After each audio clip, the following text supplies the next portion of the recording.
Okay, so next up we have Dr. Cesi Cruz. She is an associate professor and vice chair for graduate studies in the Department of Political Science here at UCLA, and works on topics at the intersection of political science and economics, including elections, misinformation, and gender and inclusive development. Welcome, Cesi. All right. Hi, everyone. I'm here on behalf of our research team studying politics and hate in the information age. Our project's actually more than one project. It's a group of related projects in a broader research agenda, tackling misinformation and hate in 4 different regions. So we've got this big team, and that specializes in Latin America, Middle East, Russia, Eastern Europe, and Southeast Asia. So we picked these regions. There's a lot of them are termed as ground zero for misinformation and hate. And we have been working on looking at what we term the political infrastructure for hate, right? So this idea that, what are these growing trends in politics that are contributing to environments that can foster hate? And we identified 2 in particular. The first is misinformation, which is just false or misleading information, whether it's shared, whether intentional or not intentional. In recent years, it's become one of the most common channels for disseminating hate speech, right? We're now living in a world where it's not socially acceptable, right? Matt mentioned social desirability bias. It's not socially acceptable to be racist or to say hateful things. And so what we end up seeing is a lot of these sort of, these forms of hate being put forth on social media in the form of things like misinformation. The other thing we focus on that's a broader trend in this sort of political infrastructure for hate is polarization. And that's because regardless of how true information is, it's often the case that individuals will view it through the lens of our own partisan beliefs or our own social or political identity. And so I'll be presenting results from just one slice of these sub-projects on mitigating hate in difficult political contexts using results from a real-life field experiment conducted in an elections campaign in the Philippines. And so in recent years, one thing that we've seen, is just talk about the broader context of this particular slice, is that the vote share of populist politicians and parties have been increasing, right? You've even seen a number of them getting elected. And while populist politicians come in a bunch of different varieties, right? You've got the anti-vaxxers, you've got the militant vaccinators, right? You've got all these variety of populist candidates. They do have some things in common. And these things in common are things that can often end up fostering these environments for hate. So the first is that they're known not just for this sort of strong and direct connection to voters, but also messaging that casts traditional parties, traditional institutions as being elitist or out of touch. Right? So we've sort of seen this messaging out in the world. And they're also especially adept at using the sort of us versus them type of messaging to consolidate their political power, to consolidate support at the expense of others. And often these are minorities or marginalized or vulnerable groups, right? The other thing is that they also tend not to be particularly strong when it comes to policies and programs, right? Their campaigns tend to be characterized by the use of emotional messaging, lots of hate and fear, anger, right?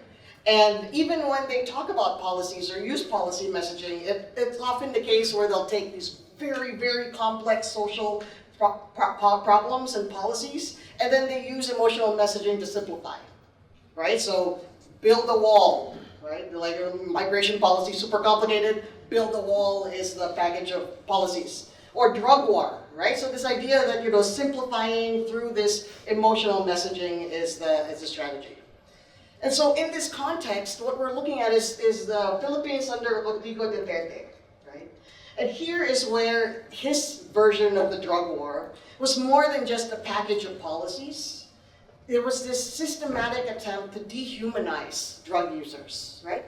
And to enable these sort of harsh measures against them, including extrajudicial killings. So this is like police and law enforcement just killing drug users instead of working through the court system. There's no due process, etc.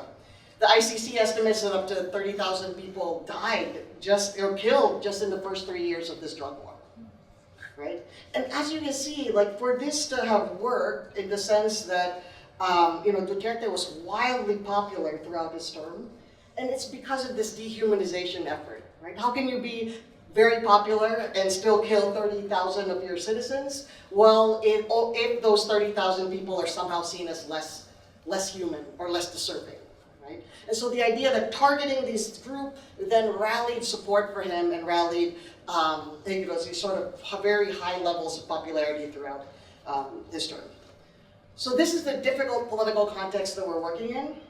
Can we design campaign messaging? If you're the opposition, how do you even respond when this is what the incumbent is doing? When this is the messaging and the tactics and the strategies, right? If you're a normal political party and you've got policies, what do you do in this case, right? And so this was the challenge that they put to us. Can you design messaging? Can you make policies matter in a setting where people are being literally killed in the streets? Right? And so what kind of campaign messaging can counter hate in the first place, right? The big challenge for us actually, beyond, yes, absolutely, what was happening, what the Duterte was doing, but it's really more fundamental than that, right? These new forms of campaigning make it much harder if you're a policy-oriented party, right? The first is that social media makes direct communications with voters really easy, right? You don't have to worry about journalistic standards, right? You don't have to be, if you don't like fact checkers, you can just tweet right at your voters, right? And so then that makes things like misinformation as a political strategy much more tenable than back in the day when, an editor would go through what your statements were, journalists would write it up and try to, they had their standards for not being biased. The other thing is that the new forms of media and messaging also change the content or the way that the content is delivered in a way that you can imagine if it's a 20-second TikTok. In a 20-second TikTok, I can scare you. If you like corny jokes, I might be able to make you laugh, right? But I don't think I can outline an economic policy, right, in 20 seconds in a TikTok, right? And certainly it wouldn't go viral. I feel like that definitely would not. That's not the way, somebody who teaches the political economy class, it's not the way to be popular at parties. But these types of media environments are great for these populist parties, right? They can tweet right at the voters. Their type of messaging, right? Their lack of policies, their build a wall, their drug war is really nice for those sort of sound bites and the communication means where the incentive is to go viral rather than to add nuance and depth to the policy conversation that we're having, right? And so what we did was we partnered with the major opposition political party in the Philippines to randomize their campaign for this election. And the main treatment arm was this door-to-door information campaign. And the other treatment, essentially we're trying to add positive emotions, and then we're measuring effects at 2 points in time, right? So the original study was right after the treatment, and thanks to ish support, we were able to then field a second study that looked at the long-term effects after the elections. More on the challenges. Everybody's like, well, of course, door-to-door campaigning works. We see this in the US. Well, this is a context where this is what in-person campaigns usually look like. You're much more likely to see a politician doing a song and dance routine than you are seeing them articulate a policy position, right? The other thing that happens is, here's a picture of the then Senator Bong Revilla, and he's doing the two most common things that politicians do with these kind of in-person rallies. He's taking selfies with voters and handing out envelopes of money, right?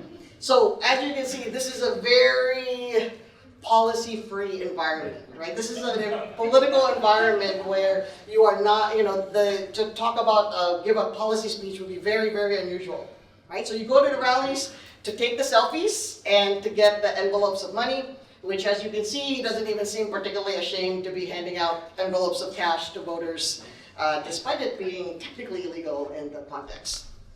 And so what we're doing here is we're essentially what's called a field experiment, and essentially we're taking it out of the lab, right? So on one hand, we have a lot less control. This is not a nice lab experiment. I'm always jealous of my friends in, South Campus, right? You can control all the different situations, you give your dosages, etc.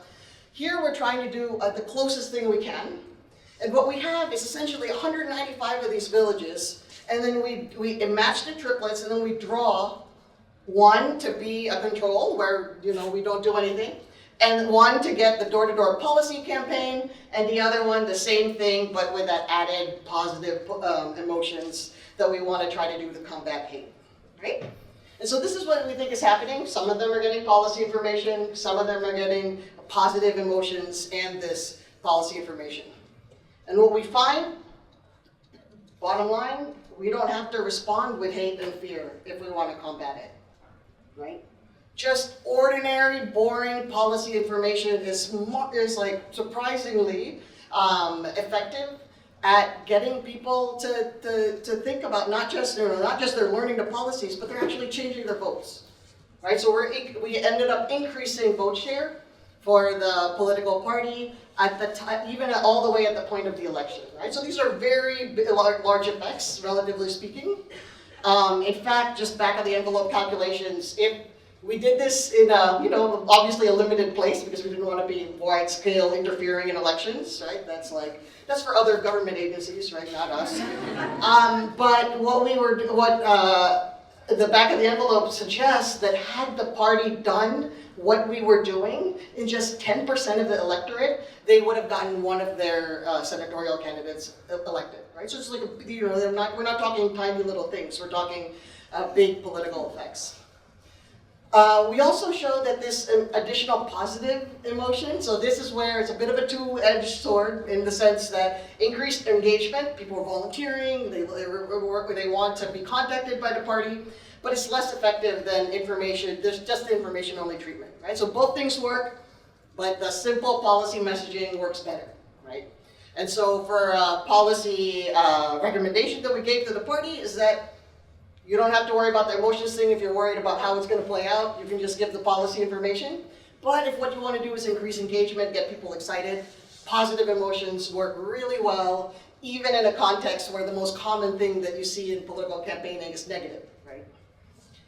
And what's most exciting for us in the context of being part of the ISH family is that what we find is that this policy information also has a moderating effect. So people that were strongly for Duterte moderate their beliefs, and as well, and in the sense that even if they're not necessarily changing their vote, what you see is they're learning, they're taking in the information, you see a changing and adapting on those other dimensions that can lead to long-term improvements, even in this very polarized political setting, right? And so what we find is that positive emotional content is a powerful way to foster engagement. When we started with the party, when I asked them, what type of messaging have you guys been testing and what works? And they said, oh yeah, the most effective thing that we want to try to do is this. And they showed us, it was like pictures of dead bodies. If you don't vote, this will be you, right? And I was like, okay, we're not going to do that. That's not what we're going to test here. And I'm not, just for ethical reasons, right? It's like what, we already know that the hate and fear works. Let's see if we can do this with a different type of emotion, right? And what's nice is that it reduces this likelihood of backlash, right? So that's actually one of the biggest problems in political science is that we've been trying a lot of these information campaigns, and a lot of them have really, they have like some nice effects, but then if you look, they can have some really ugly effects too, right? Depending on which side you're on, right? So for example, vaccination campaigns that depending on who the politician endorsing the vaccine is, can actually make people less likely to get vaccinated, right, during COVID-19. Right? The other thing we find is that even in this really difficult political settings, in a setting where, voters had not ever seen a policy speech delivered in person, that voters still learn and respond to policy information. Right? And again, for ethical reasons, we actually tried to design the intervention to be unobtrusive and as sort of, seamless as possible in the context of their campaigns. But you can imagine that stronger positive emotional messaging can be tested to see if it's even more effective, right? And just to close, some lessons we have for the design of interventions. So the first is that, of course, the political parties that work with, that have policy positions have been adapting these things and working on making their campaigns more policy-oriented. We've also seen the media supporting our efforts and essentially, using prime newspaper space to put the policy positions of candidates and promote the policy positions of candidates just to change the discourse away from hate and fear mongering and all of those kind of things. And what we find is that, these things are just as effective, right? Like the idea of policies, that even positive emotional messaging can be just as effective, and it doesn't have that negative effect of possible backlash, right, or polarizing effects, right? Information works for everybody. Yes, it works for some more than others, but even the most hardcore pro-Duterte supporters still showed capacity for learning, capacity for understanding and remembering and taking in the information, right? Which we thought was a very sort of positive thing to see. And the last thing is that we think that we need to give voters more credit, right? We need to give regular people more credit. A lot of times when being a political scientist, we're looking at voters as if they're uninformed and almost like we're doing these things to the voters, and then we talk about social media and all these things happening, but voters are much more sophisticated than we give them credit for, right? We give them the tools, we give them the policy information, and they'll use and respond to it in sophisticated ways that we can see. And the last thing, and I think one nice thing with ISH in particular, with having a place where we can do this type of work, is that we can address not just these short-term effects, right? On what we do a lot of these, you test something and then see what happens immediately, but we're able to look at what these longer-term effects are on moderating beliefs and these longer-term effects on learning and policies.